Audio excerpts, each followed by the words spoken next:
আল্লাহর দরবারে হাজার শুকর যুবক ভাই গো, মাদ্রাসায় লেখাপড়া করেছি, কত কষ্ট করে পড়েছি, আমার মাওলা ছাড়া কেউ জানে না।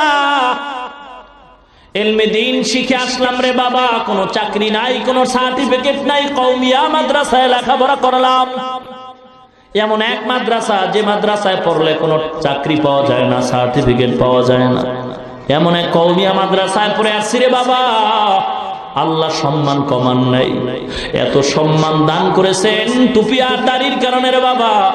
দুনিয়ার কোন বড় লোক এমপি মন্ত্রীরাও মনে হয় এত সম্মান পায় না। সম্মান দেওয়ার মালিক কে? নাকি টাকা সম্পদ? টাকায় যদি সম্মান দিতে পারত, ক্ষমতায় যদি বাঁচাইয়া সম্মান দিতে পারত গো, পৃথিবীর টপ লেভেলের ধনী ক্ষমতাওয়ালা আমেরিকার ডব্লিউ বুশের গালে সাংবাদিকের জুতা মোলাকাত করতে পারত না। সম্মান আল্লাহ দান করেন রে বাবা, অহংকারী করিও না। টাকা পয়সা আল্লাহ দিয়েছে, ক্ষমতাও তো আল্লাহ দিয়েছে, শুকর আদায় করো, অপব্যবহার করিও না। সাবধান, গরিবকে ধমক দিও না। গরিবের অন্তরটা কিন্তু ছোট্ট, ওর অন্তরে কোনো অহংকার নাই। মাদ্রাসায় অধিকাংশ গরিবের ছেলেরাই আলেম হয়, কারণটা কি? তারা আল্লাহর দরবারে অন্তর